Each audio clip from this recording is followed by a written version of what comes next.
بلوچستان میں دہشت گردی کے حالیہ واقعات کے تناظر میں نیشنل ایکشن پلان کی صوبائی ایپیکس کمیٹی کے اجلاس میں دہشت گردوں کے خلاف کارروائیاں مزید تیز کرنے کا فیصلہ کیا گیا ہے۔ وزیر اعظم محمد شہباز شریف نے کہا ہے کہ دہشت گردی کے خلاف جنگ کو منطقی انجام تک پہنچایا جائے گا۔ ندیم کوثر کی رپورٹ دیکھیے۔ کوئٹہ میں صوبائی ایپیکس کمیٹی کے اجلاس سے خطاب میں وزیر اعظم شہباز شریف نے بتایا کہ سیکورٹی فورسز نے کامیاب کارروائیوں میں 54 دہشت گردوں کو ہلاک کیا ہے۔ دہشت گردی کے خلاف آپریشن آخری دہشت گرد کے خاتمے تک جاری رہے گا۔ وزیر اعظم نے کہا کہ سیاسی و عسکری قیادت اور پوری قوم دہشت گردی کے خلاف متحد ہے اور سیکورٹی فورسز کے شانہ بشانہ کھڑی ہے۔ 4 دنوں میں بعض بڑے سنگین واقعات ہوئے جس کے نتیجے میں پولیس کے جوان، فوجی بھائی اور شہری شہید ہو گئے۔ 54 دہشت گردوں کو جہنم حاصل کیا گیا اور یہ جنگ انشاءاللہ اس وقت تک جاری رہے گی جب تک کہ پاکستان میں آخری فسادی دہشت گرد کا خاتمہ نہیں ہو جاتا۔ وزیر اعظم شہباز شریف کا کہنا تھا کہ پاکستان میں دہشت گردی کے فتنے کو بیرونی سرپرستی حاصل ہے اور دہشت گرد افغان سرزمین استعمال کر رہے ہیں۔ انہوں نے عزم ظاہر کیا کہ بلوچستان سمیت پورے ملک میں امن کے قیام اور ترقی کے سفر کو ہر قیمت پر یقینی بنایا جائے گا۔ اور اس میں کوئی شک نہیں کہ اس فتنے میں ہمارے مشرقی ہمسائے کا بھرپور ہاتھ ہے، ہر لحاظ سے بھرپور وہ پیسہ ان دہشت گردوں کو، ان کی تنظیموں کو مہیا کر رہے ہیں، اسلحہ مہیا کر رہے ہیں۔ کوئٹہ میں ہونے والے نیشنل ایکشن پلان کی صوبائی ایپیکس کمیٹی کے اجلاس میں field marshal general Syed Asim Munir, governor Balochistan جعفر خان منذوخیل، وزیر اعلیٰ سرفراز بگٹی، وفاقی وزراء اور عسکری حکام نے شرکت کی۔ ایپیکس کمیٹی کے اجلاس نے ایک بار پھر یہ پیغام دیا کہ دہشت گردی کے خلاف ریاست کی پالیسی میں تسلسل برقرار رہے گا۔ ندیم کوثر، جیو نیوز، کوئٹہ۔ آگے بڑھتے ہیں اور آپ کو خبر دیتے ہیں اس حوالے سے۔ کوئٹہ کے علاقے ہنا اڑک میں زیارت میں دہشت گردی کے واقعات کے خلاف کوئٹہ اور زیارت میں احتجاجی دھرنے جاری ہیں۔ مظاہرین کا مطالبہ ہے کہ دہشت گردی کے واقعات میں ملوث عناصر کو کیفر کردار تک پہنچایا جائے اور امن قائم کیا جائے۔ کوئٹہ سے شہاب عمر کی رپورٹ۔ کوئٹہ کے علاقے ہنا اڑک میں دہشت گردی کے واقعے کے خلاف ایئرپورٹ روڈ پر جام بحق اور مقویوں کے لواحقین کا دھرنا 5 جولائی سے جاری ہے، جبکہ ضلع زیارت میں دہشت گردی کے واقعات کے خلاف کوئٹہ کے علاقے پیلر پھاٹک کے قریب آج صبح سے احتجاجی دھرنا جاری ہے۔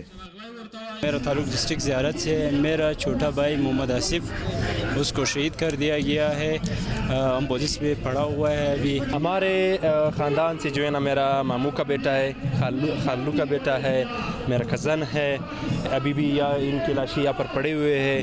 مطالبات جو ہے نا کمیٹی والوں نے رکھے ہوئے۔ دھرنوں کے شرکاء کا مطالبہ ہے کہ ہنا اڑک اور زیارت میں دہشت گردی کے واقعات میں ملوث دہشت گرد عناصر کو کیفر کردار تک پہنچایا جائے اور غفلت برتنے والے افسران کے خلاف بھی تادیبی کارروائی عمل میں لائی جائے۔ یہ سب امن مانگ رہے ہیں کیونکہ یہ امن پسند لوگ ہیں۔ یہاں پہ جو ہماری لاشیں ادھر پڑی ہے، 1 نہیں، 2 نہیں، 3 نہیں، 21 لاشیں۔ ہم لوگوں کا مطالبہ یہ ہے کہ سی ایم آ جائے، پی ایم آ جائے یا آرمی چیف آ جائے، کوئی تو آ جائے۔ کب تک جو ہے ہمارے جو سر ہے آپ کی گولیاں ہوں گی۔ ضلع زیارت میں دہشت گردی کے واقعات کے خلاف ڈپٹی کمشنر آفس کے باہر بھی 2 روز سے دھرنا جاری ہے۔ دھرنے کے شرکاء کا کہنا ہے کہ زیارت میں امن کی بحالی کے لیے ٹھوس اقدامات کیے جائیں۔ کیمرامین ارشد نعیم کے ساتھ شہاب عمر، جیو نیوز، کوئٹہ۔ ایرانی وزیر خارجہ عباس عراقچی نے فیلڈ مارشل عاصم منیر کو فون کر کے خطے کی تازہ صورتحال پر گفتگو کی ہے۔ ایرانی سرکاری خبر ایجنسی کے مطابق ایرانی وزیر خارجہ عباس عراقچی نے ایران کے خلاف امریکی حملوں کی مذمت کی ہے۔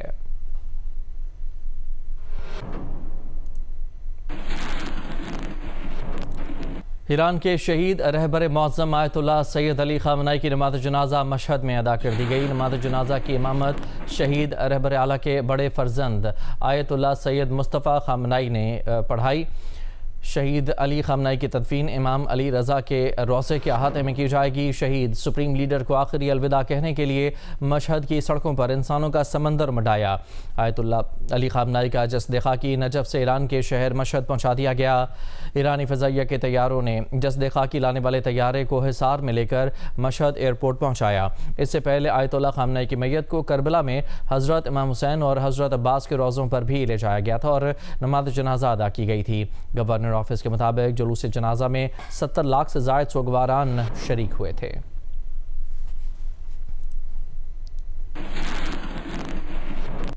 محمود خان اچکزئی کی زیر صدارت تحریک تحفظ آئین پاکستان کا سربراہی اجلاس ہوا. ذرائع کے مطابق اجلاس میں آزاد کشمیر، بلوچستان اور خیبر پختونخوا کی صورتحال پر تفصیلی غور کیا گیا.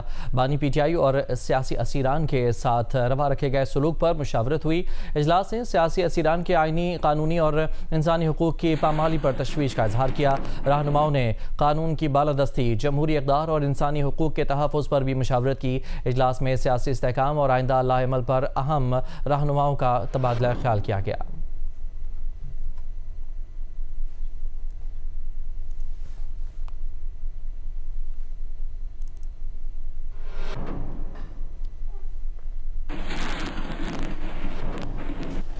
آزاد جموں کشمیر اسمبلی کی 45 نشستوں پر انتخابات 27 جولائی کو ہوں گے. الیکشن کمیشن نے آزاد کشمیر کی 33 اور پاکستان میں مقیم مہاجرین کی 12 نشستوں کے لیے 846 امیدواروں کی حتمی فہرست جاری کر دی.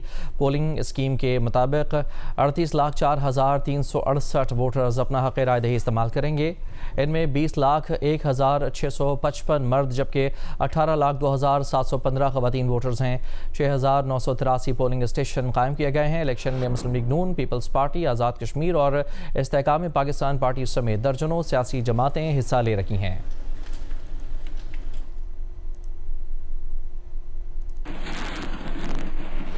کراچی میں پانی چوری اور ہائیڈرنٹس مافیا کے خلاف بڑا crackdown. Mayor Karachi barrister Murtaza Wahab نے واٹر اینڈ سیوریج کارپوریشن کے خصوصی تھانے کا افتتاح کر دیا. خبردار کیا کہ پانی چوری، غیر قانونی کنیکشنز اور سرکاری آبی وسائل کے غیر مجاز استعمال میں ملوث عناصر کے خلاف بلا امتیاز اور مؤثر قانونی کارروائی کی جائے گی. میئر کراچی بیرسٹر مرتضی وہاب نے Karachi water and sewerage corporation کے خصوصی تھانے کا باضابطہ افتتاح کر دیا. افتتاحی تقریب میں واٹر کارپوریشن کے chief executive officer Ahmed Ali Siddiqui, chief operating officer engineer Asad Ullah Khan, chief financial officer Ammar Ali Khan سمیت دیگر اعلیٰ حکام نے شرکت کی. اس موقع پر میئر کراچی نے کہا کہ واٹر کارپوریشن نے پانی چوری، غیر قانونی کنیکشنز اور ہائیڈرنٹس مافیا کے خلاف زیرو ٹالرنس پالیسی پر مؤثر عمل درآمد کا آغاز کر دیا ہے. کراچی کی تاریخ میں پہلی بار واٹر کارپوریشن ایکٹ کے تحت خصوصی تھانہ قائم کیا گیا ہے جس سے مکمل قانونی اختیارات حاصل ہیں. میئر کراچی مرتضی وہاب نے کہا کہ اب پانی چوری سے متعلق تمام مقدمات اسی خصوصی تھانے میں درج کیے جائیں گے جس سے مقدمات کے اندراج، تفتیش اور قانونی کارروائی کے عمل مزید تیز، شفاف اور مؤثر ہوگا. انہوں نے کہا کہ خصوصی تھانے کے ذریعے پانی چوری، غیر قانونی ہائیڈرنٹس کے قیام اور سرکاری پانی کے غیر مجاز استعمال میں ملوث عناصر کے خلاف سخت اور بلا امتیاز کارروائی کی جائے گی.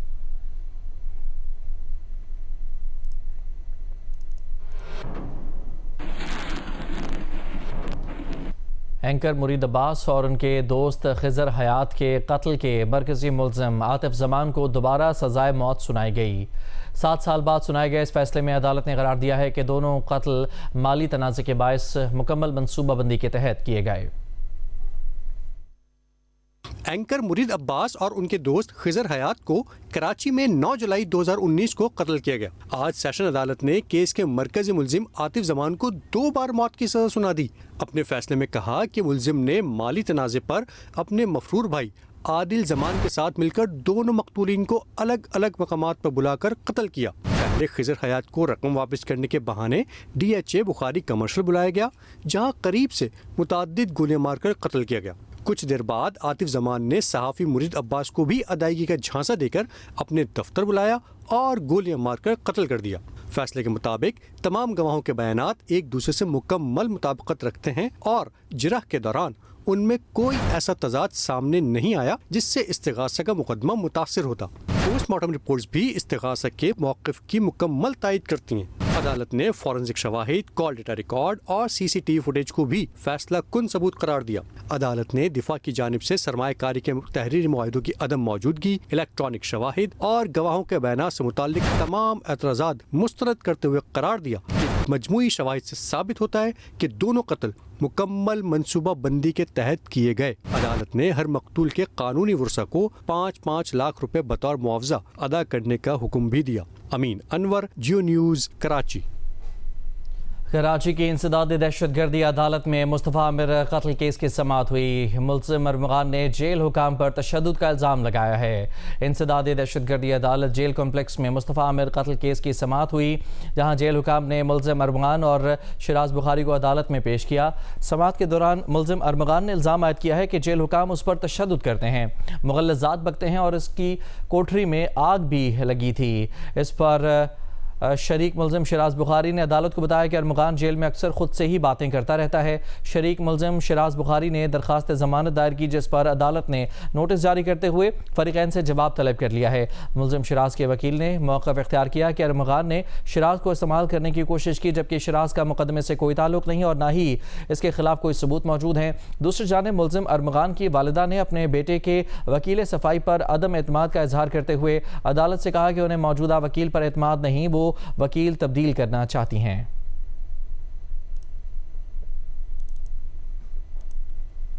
چیئرمین پاکستان علماء کونسل علامہ طاہر اشرفی نے کہا ہے کہ بلوچستان میں جو ہوا افسوسناک ہے۔ بے امنی اور انتہا پسندی سے نکلنے کا راستہ قوم کا اتحاد ہے۔ پشاور میں پریس کانفرنس کرتے ہوئے کہا کہ پاکستان نے تیسری عالمی جنگ کو رکوایا ہے۔ یہ اسرائیل کی چال تھی کہ مسلمانوں میں اختلاف پیدا کرے۔ عرب دنیا اور عالم اسلام سے اپیل ہے کہ آپس میں بیٹھ کر معاملات کو حل کریں۔ محرم میں پیغام پاکستان ضابطہ اخلاق پر عمل درآمد ہوا۔ ضابطہ اخلاق پر عمل نہ کرنے والوں کے خلاف قانونی کارروائی کی جا رہی ہے۔ تمام مکاتب فکر کے علماء اور مشائخ نے اسلام کے نام پر دہشت گردی، بے گناہ لوگوں کو قتل کرنے کو خلاف شریعت قرار دیتے ہوئے کہا ہے کہ دین اسلام کسی بھی بے گناہ کے قتل کی کسی صورت اجازت نہیں دیتا۔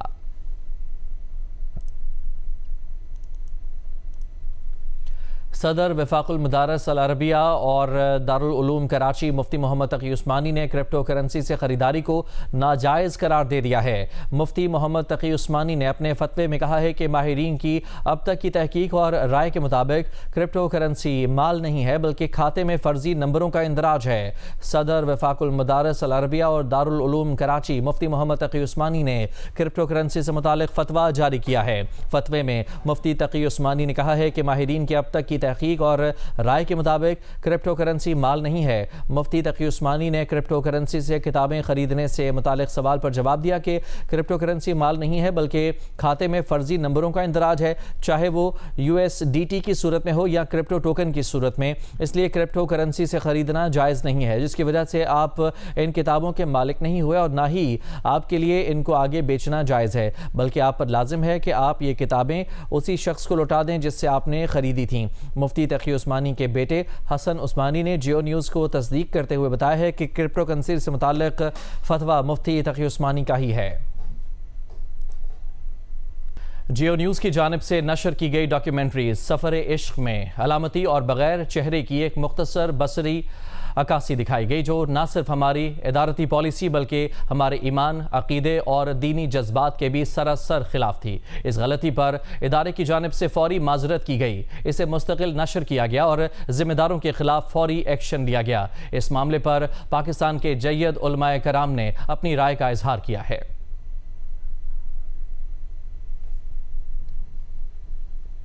ابتسام الہی ظہیر نے کہا ہے کہ کسی بھی نشریاتی ادارے، اینکر یا پوڈ کاسٹر کی جانب سے کسی پروگرام میں نبی اکرم صلی اللہ علیہ وآلہ وسلم یا دیگر انبیاء کرام علیہم السلام کے خاکے یا چہرے اور بغیر چہرے کے تصویر پیش کرنا خواہ نیت توہین کی نہ ہو، ناقابل قبول اور ناجائز ہے اور انتہائی قابل مذمت اور مسلمانوں کے مذہبی جذبات کو مجروح کرنے والا عمل ہے۔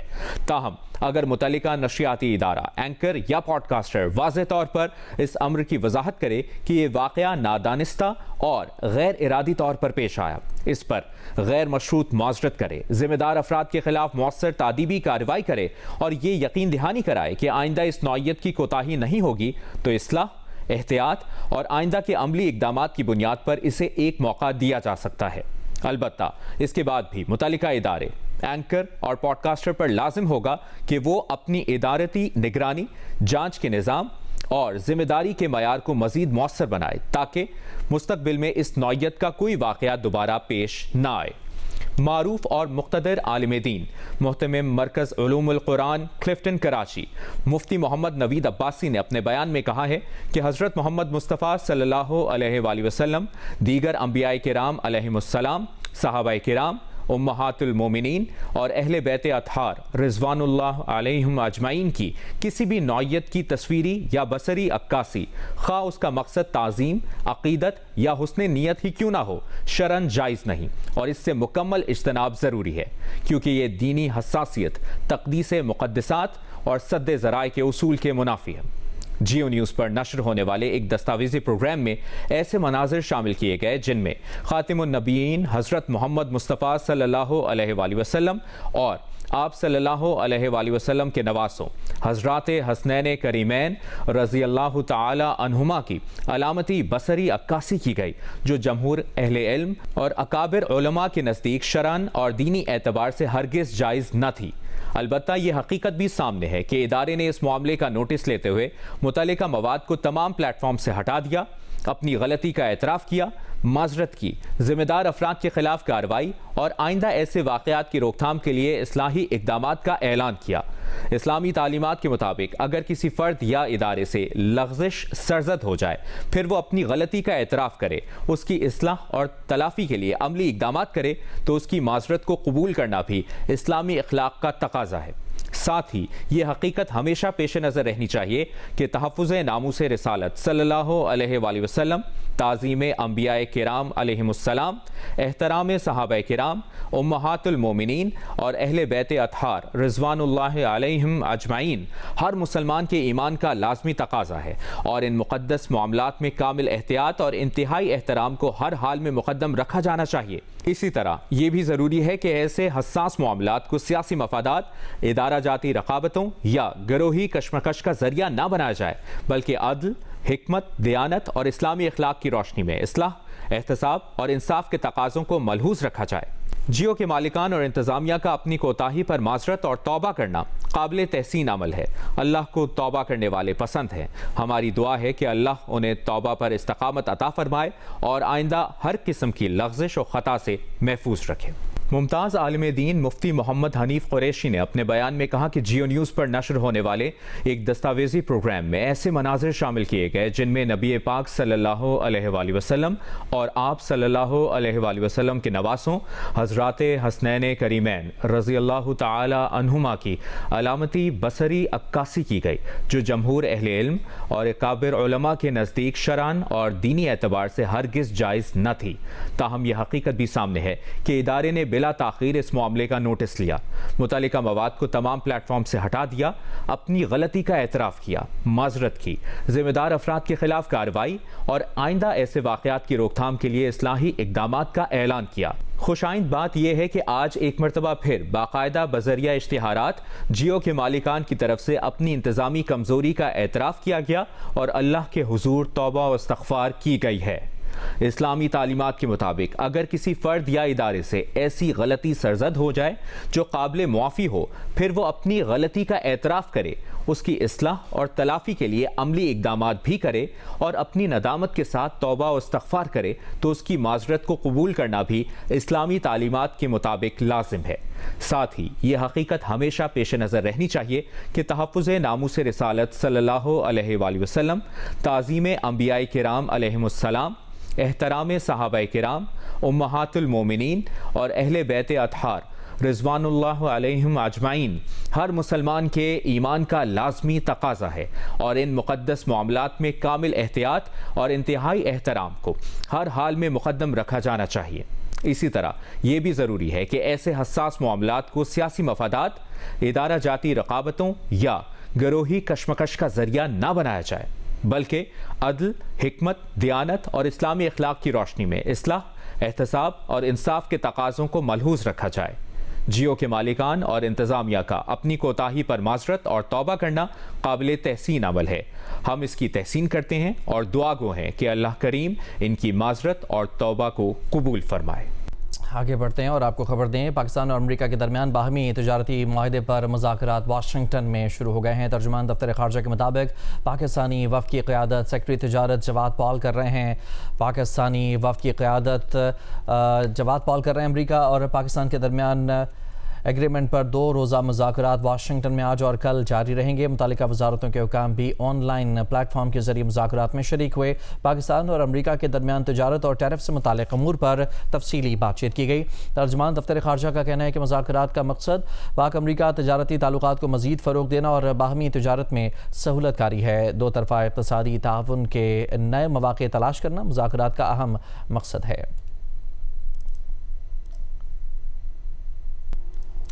ومبلڈن ٹینس ٹورنامنٹ خواتین ایونٹ کی فاتح اس بار کوئی چیک کھلاڑی ہوں گی۔ جمہوریہ چیک کی کیرولینا مچووا اور لنڈا نوسکووا اپنے میچز جیت کر فائنل میں پہنچ گئی ہیں، جہاں ومبلڈن ٹرافی کے لیے ان دونوں ہم وطن کھلاڑیوں کا مقابلہ ہوگا۔